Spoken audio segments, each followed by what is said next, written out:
मंदिरा, क्या सोच रही हो? सुबह सुबह खिड़की पर खड़े मयंक की आवाज सुनकर मंदिरा ने आंखों से आंसू पोंछते हुए कहा, आज तुषार को गए पूरे 2 साल हो गए। याद है, आज उसकी बरसी है। मयंक, भगवान ने हमारे साथ इतना बड़ा अन्याय क्यों किया? उसे बुलाना ही था तो मुझे ही बुला लेता अपने पास। अब आगे की जिंदगी कैसे कटेगी? हमारी इकलौती औलाद ही हमसे छीन ली ईश्वर ने। कहते हुए मंदिरा मयंक से लिपटकर रोने लगी।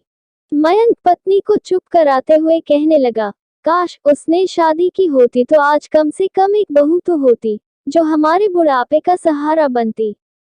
कम से कम अमेरिका में ही अपनी पसंद की लड़की से शादी कर लेता।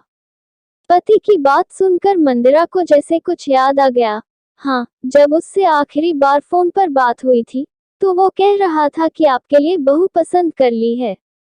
घर आऊंगा तो सब कुछ बताऊंगा। तुम भी मंदिरा, आज 2 साल बाद बता रही हो। मैं क्या करती? उसके बाद ही तो उसका एक्सीडेंट हो गया। फिर मुझे क्या होश था? लेकिन मंदिरा, अगर सच में कोई लड़की उसकी जिंदगी में थी तो उसका क्या हाल हुआ होगा?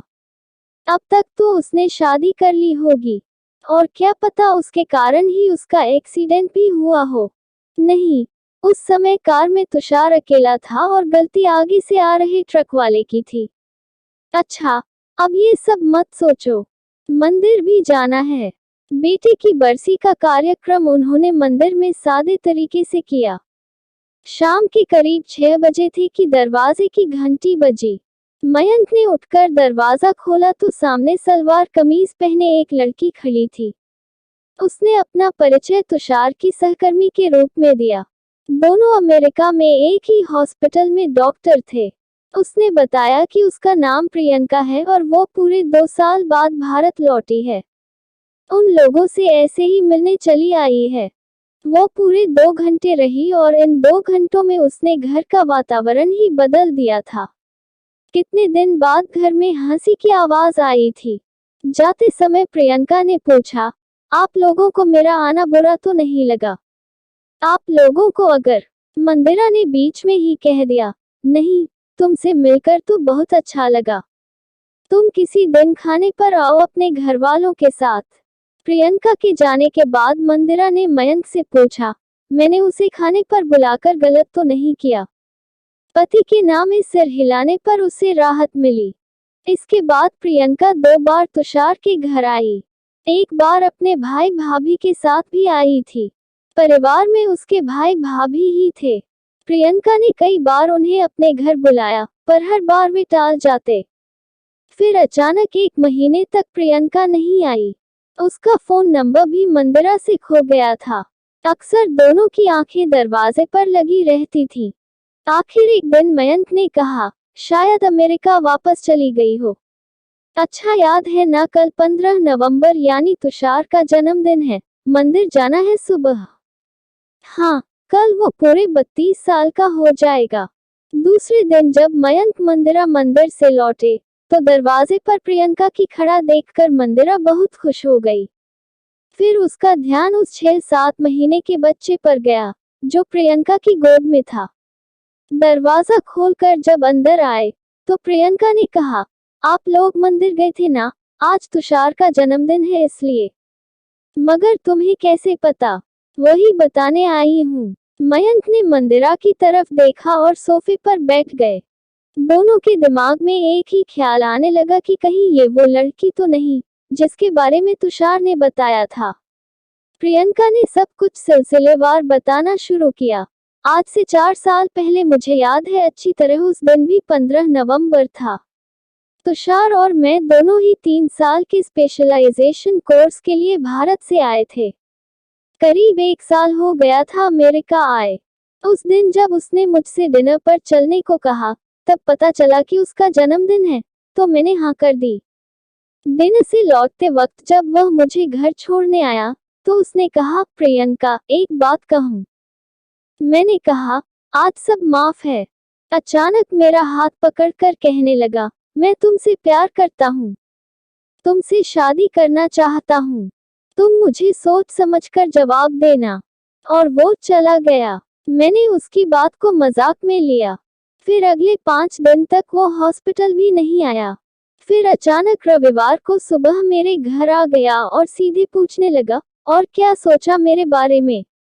मैंने आश्चर्य से उसे देखते हुए कहा, मुझे लगा तुम मजाक कर रहे हो। नहीं मैडम, मैं आपसे प्यार करता हूँ। हाँ, अगर तुम्हारी जिंदगी में पहले से कोई है तो मैं अपना हाथ पीछे खींचता हूँ, और नहीं तो प्लीज मुझसे प्यार न करने का कारण बताओ। उसके किसी भी सवाल के लिए मैं तैयार नहीं थी। उस दिन किसी तरह मैं उसे टाल गई। पिछले 1 साल से हम दोनों कार्डिक डिपार्टमेंट में साथ थे, मगर कभी लगा नहीं कि तुषार मुझे चाहता भी है। धीरे धीरे उसके प्यार में मैं भी रंग ही गई। अब हम दोनों रोज एक बार जरूर मिलते, भविष्य के लिए तरह तरह की योजनाएं बनाते। इस तरह 1 साल बीत गया। हम लोगों के कोर्स को अब 1 ही साल रह गया था, इसलिए हम लोगों ने फैसला किया कि जब कोर्स खत्म हो जाएगा तब अपने घर वालों को बताएंगे और उनके आशीर्वाद से शादी कर लेंगे। कोर्स का टाइम जैसे जैसे खत्म हो रहा था, वैसे वैसे हम लोगों पर पढ़ाई का बोझ बढ़ रहा था। रात रात भर हॉस्पिटल में ही रहना पड़ता। सब कुछ अच्छा चल रहा था, तभी अचानक तुषार का एक्सीडेंट हो गया। उसकी मौत ने मुझे पागल सा बना दिया।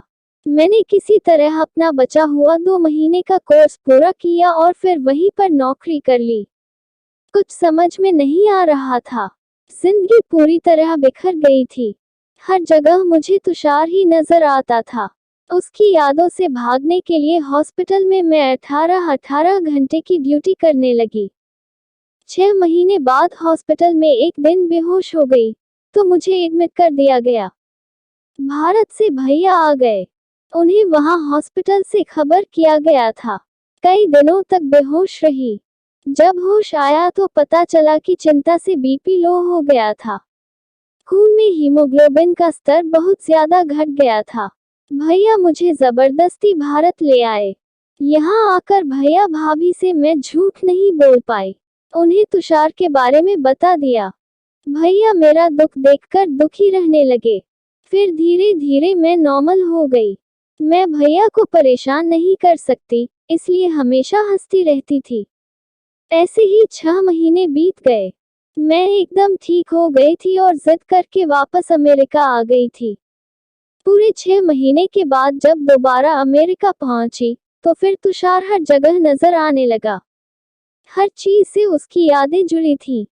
घर वालों के लिए मैं तुषार को भूल गई थी, मगर सच पूछिए तो एक पल के लिए भी मैं उसे नहीं भूली थी और कभी भूल भी नहीं सकती थी। मैं बस ये सोचती थी कि आखिर सारी जिंदगी उसके बिना कैसे कटेगी। कभी कभी मन करता आत्महत्या कर लूं, मगर तभी ख्याल आता कि मेरे बाद भैया भाभी का क्या होगा। आप लोगों का भी ख्याल आता था। जब भारत आई थी तो कई बार आपके घर भी आई थी, मगर कभी दरवाजे तक आने की हिम्मत नहीं हुई।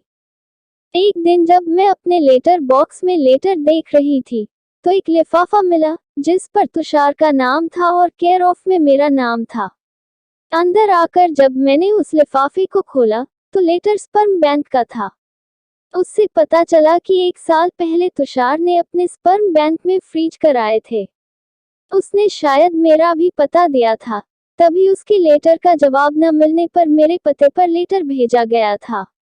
मेरी समझ में नहीं आया कि आखिर तुषार को ऐसा करने की क्या जरूरत थी, और उसने मुझे बताया भी नहीं। दूसरे ही दिन मैं स्पर्म बैंक गई। वहां से मुझे पता चला कि स्पर्म के फ्रीज होने का टाइम खत्म हो गया है। उसके प्रयोग करने या न करने का अधिकारी कानूनी तौर पर तुषार मुझे बना गया था। मैंने उसकी अवधि 1 महीने और बढ़ा दी और वापस भारत आ गई।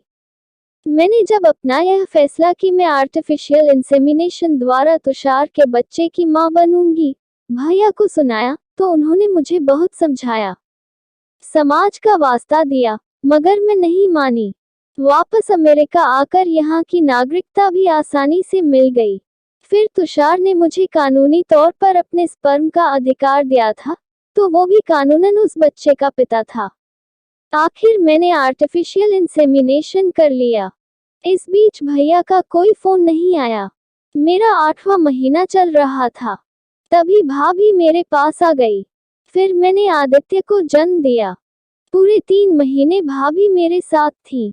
उन्होंने मेरे फैसले में पूरा साथ दिया। अब आदित्य पूरे 6 महीने का हो गया है। मयंक ने प्रियंका की बात सुनते ही तेज आवाज में कहा, तो तुम ये कहना चाहती हो कि यह बच्चा मेरे बेटे का है और तुम उसकी बिनब्याही माँ हो, वो भी उसके मरने के 2 साल बाद। क्या तुमने हम लोगों को पागल समझ रखा है? हम लोग बूढ़े जरूर हुए हैं, पागल नहीं।